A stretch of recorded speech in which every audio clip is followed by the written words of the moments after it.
Hey man, let's get into this video. Let's get down to business, man. Today, I'm coming back with another video that y'all probably want to see. Today, we got the best Larry Bird versus LeBron James story ever told. Now, if you don't know by now, I know we got some new faces that's going to be watching this video. If you don't know by now, I'm one of the biggest LeBron James fans in this world. In my opinion, he is my GOAT. I feel like he's the greatest player to ever play the game. That's my opinion.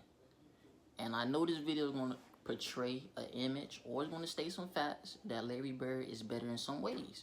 But whatever y'all say, whatever this video say, my opinion is not changing. I'm sorry. Y'all be pouring your hearts out, writing paragraphs, trying to say LeBron is not this, LeBron is not that.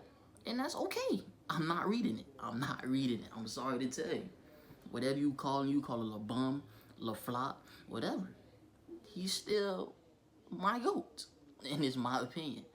Now, if you put LeBron James back in the 80s, he will be dominant. If you put Larry Bird in today's game, he will be dominant. I feel like these are two complete all-around players that can accommodate each other that are very similar in certain ways. Their play styles are very different, but when it comes to all-around play style, LeBron James is better. And that's my opinion. But we're going to see what this video is talking about. Like, come subscribe if you're new. Follow me on IG and Twitter, Lil1305. And let's get into this video. In the book titled When the Game Was Ours, written by Larry Bird and Magic Johnson, Michael Jordan shared his 100% honest opinion about Larry Bird. He said, "People ask me all the time who my top 5 players are. And when I start saying Larry, they interrupt me. They say, you gotta be kidding me. He can't play with LeBron James." I tell them, you guys don't get it. Larry is far better than any small forward who played the game. Now, the lazy person would chalk that statement up to Michael Jordan being a LeBron hater. He's not even looking at the I think he was looking at Michael Jordan. I was thinking the same thing. Michael Jordan's a little left of that Charlotte bench. I think that was a look at Michael like. I think you're right. I think that's exactly what he was looking at. But not too long ago, this was I feel like Larry can play in today's game because of his play style. He plays similar to Jokic. He plays a little bit similar to Jokic. And that play style can last you a long time in this league. So I feel like he can play in today's league. And with his sped up and the type of defense that they're using, bro, he will be feasting, bro. Like I said, he'll probably be averaging 35, 12, and 15. Being honest. I'm in knowledge. If you give me both these guys and you say you can start your team with either Larry Bird or LeBron James, you're taking LeBron. I'm taking Larry Bird and I'm taking my chances. Thank you very much. You know why? Larry Bird was the baddest son of a gun on the planet. In a league with Magic Johnson, Isaiah Thomas, Dr. J. He was the best player in the world when the NBA was at a greater level. In the world. It ain't the same NBA. This sucker won 3 straight MVPs. Let me ask you this. With Magic Larry couldn't get Bird through him being at the one best point. player in the world right now, I believe he would. oh, he'd be better than Kevin Durant. I believe he would. Yes, No, he wouldn't. I believe he no, would. he wouldn't. Okay, Larry he just Bird, doesn't have the experience. if his back didn't give out on him, if he didn't have surgery, if his body didn't fail him, we having a whole different conversation about Larry Legend. I'm sorry. He had it all. So, one thing I can say, most of you Larry Bird fans don't even put him #1, and I can respect that. Y'all say his injury set him back a couple years or it held him back from being a true GOAT, and I can respect that. But I feel like if he never get injured, would y'all put him #1? Larry Bird or LeBron James? And for the record, if you ask me who... Hey, want to know how I got this $50,000 check for an accident No. I was involved in over 5 months ago? Who I'd take over 20 years, I'd take LeBron. My God. But if you ask me who I'd take for 1 season, it gets very interesting. Because I'd take a 1986 Larry Bird season over any single season performance from any player that ever lived. And if you ask me who I'd take for 1 game, or better yet, 1 shot, well, I'll let someone who actually lived through the Bird era tell you what they think.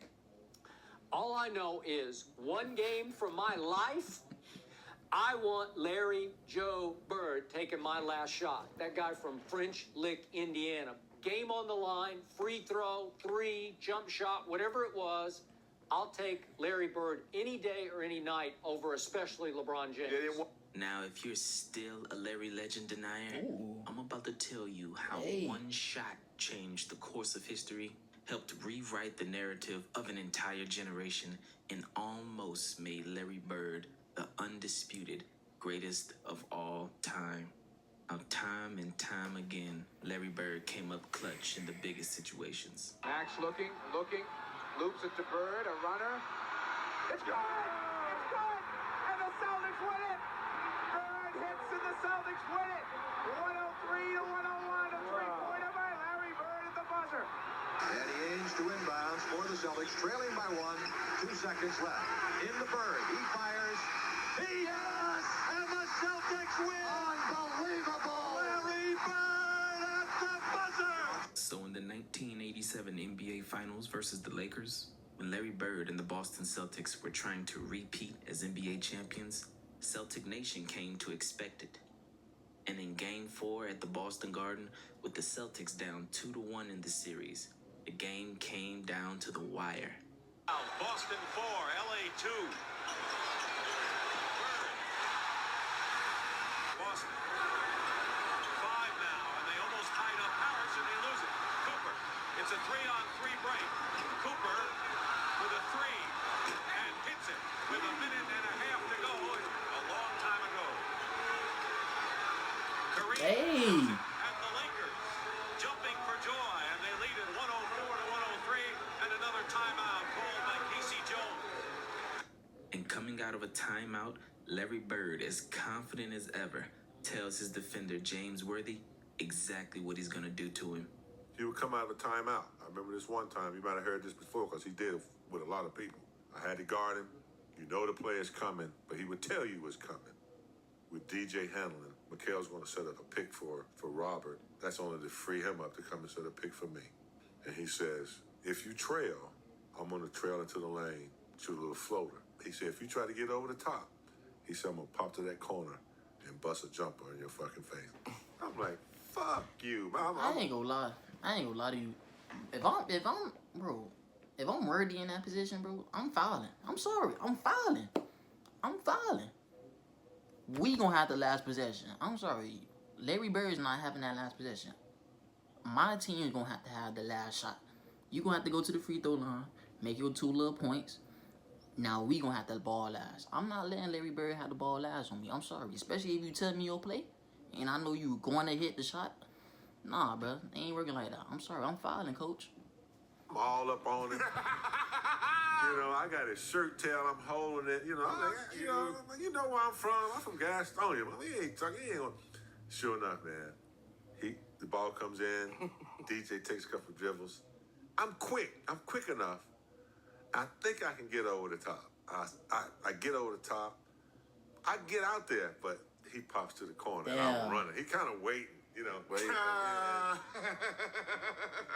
He was an asshole. Bird goes for 3. And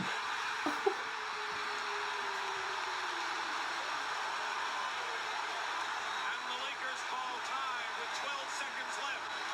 Larry Bird with a big 3-point bomb has given the Celtics the lead. With the Celtics up by 2, Kareem comes down and gets fouled with 8 seconds left. He makes the first and misses the second. And it's Lakers ball with 7 seconds to go.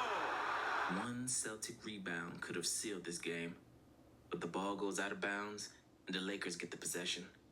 And with 7 seconds to go, the Lakers still had life. Just 3 years earlier, in the 1984 Finals versus the Celtics, Magic Johnson choked in a similar situation, earning the nickname Tragic Johnson. But this time, he was ready. My man switched to Kareem, and Kevin McHale jumped out to me. As soon as I saw Kevin, I said, oh, I'm taking him. You know, Magic puts it on the floor, a couple head and shoulder fakes, and he raised up in the air. And there was nobody that was going to get that shot. That's tough. Down by 1, with 2 seconds on the clock, Larry Bird and the Celtics find themselves in a situation they've been in many times before. Johnson on the inbound.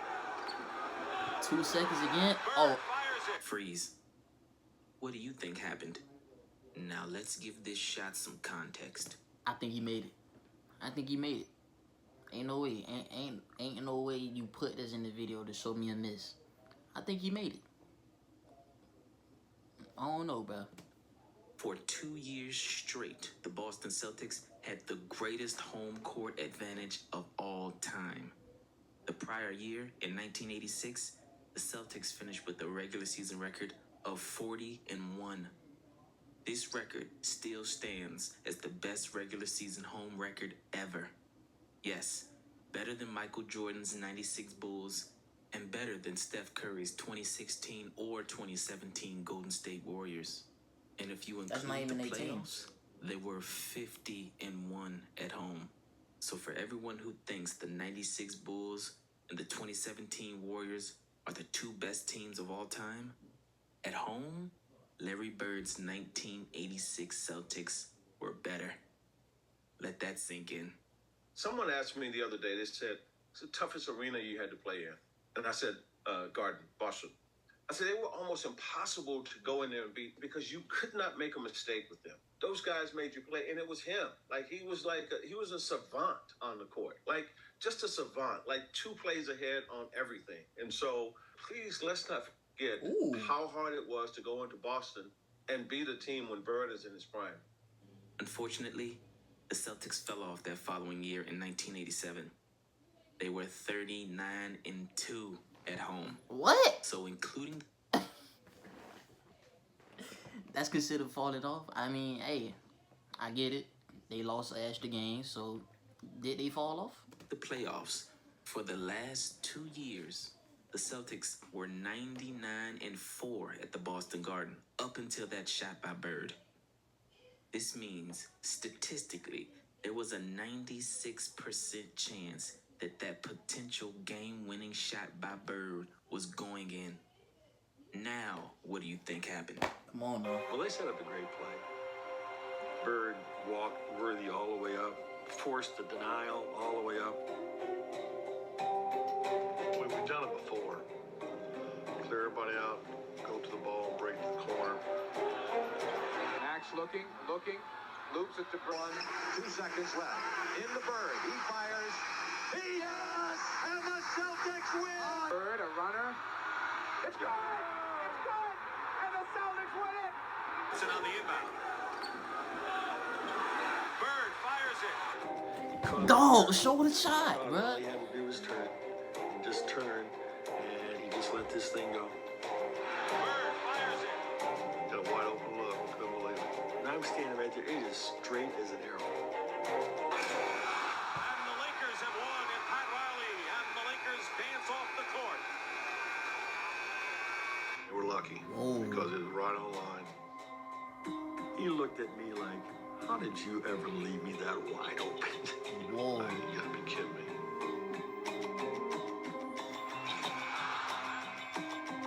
Changed the whole series.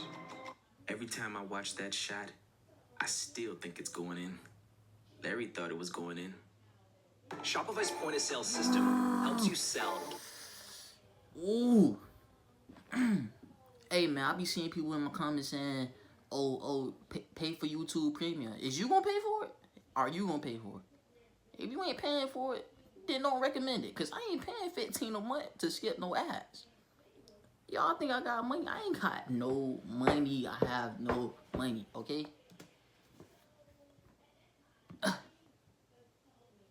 Why I can't hear nothing? Pat Riley thought it was going in. If Larry Bird took that exact same shot in that exact same situation 10 times, he'd probably hit 9 of them. And if Larry Bird hits that shot, then the series is tied 2-2.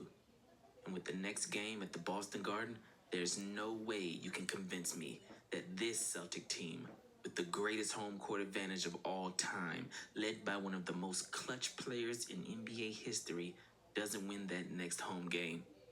So instead of being down 3-2 going back to LA and losing those NBA finals, the Celtics would have been up 3-2.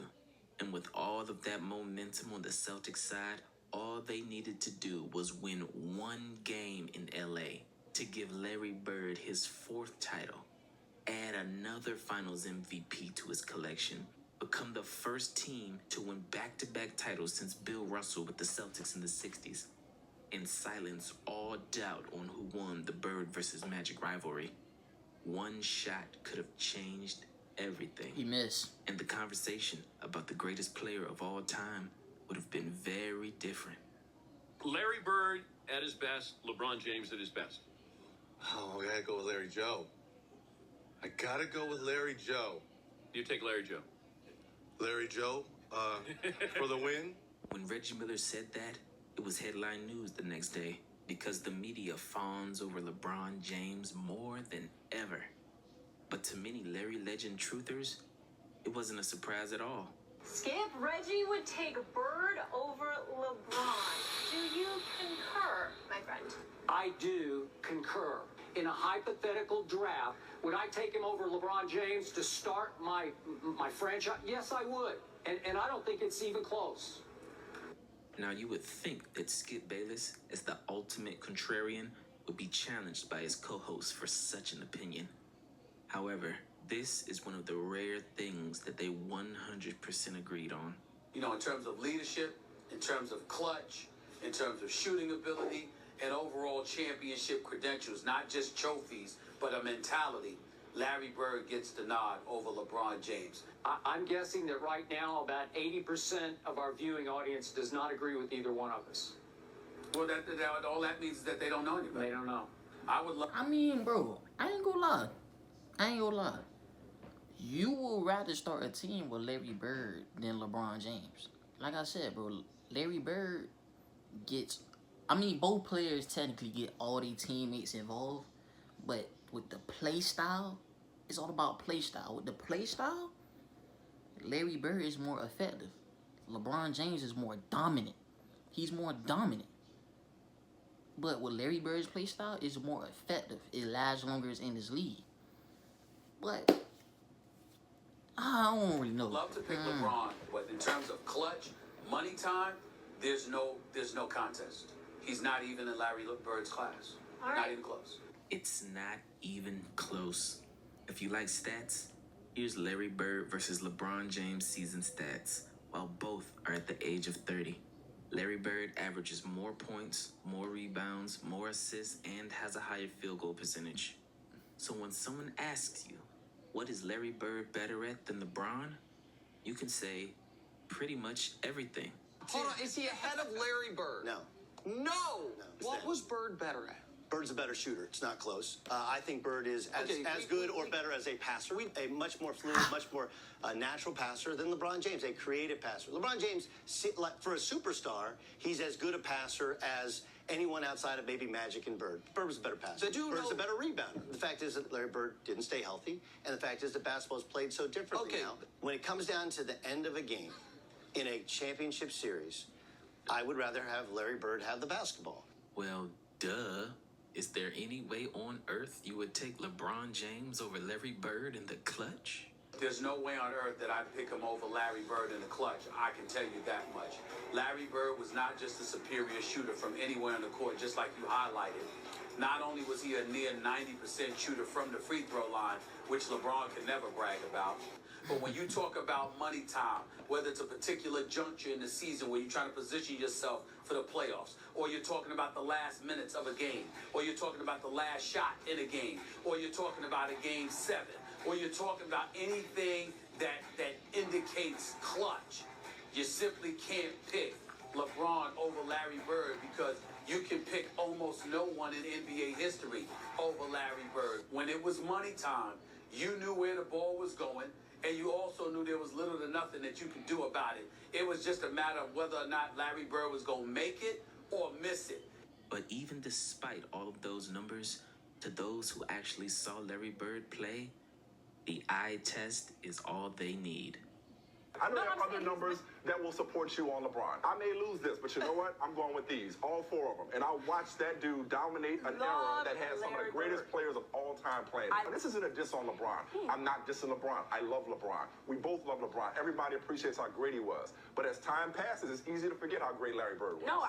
So all of that said, right here, right now, Larry Bird remains the greatest small forward ever, period, end of story. Hey, man. Don't start. Hey, man, like I said, bro. It's all about play style when it comes to me, bro. Like I said, LeBron was more dominant, but Larry Bird play style was more effective. Does that make him better? No. If we talking about LeBron, bro, look at the teams he had to like basically carry. Look at the teams he had to carry to the goddamn finals. He's been sold so many times, bro. I know people's like, why would he pass up a shot? Why would he does that? Like, why would he, give up the ball in the clutch moments, you feel me? But if he's opening opportunities for his teammates to make the shot, who wouldn't pass the ball? If you getting triple team, quadruple team, bro, it happens. Now, I will admit, Larry Bird is more clutch. He's more clutch than LeBron James. But when it comes to all-around complete, I'm still taking LeBron, bro. Like I said, bro, my opinion is not changing. But this was an informative video. I do appreciate it. Shout out to the creator that made this video. Like, comment, subscribe if you're new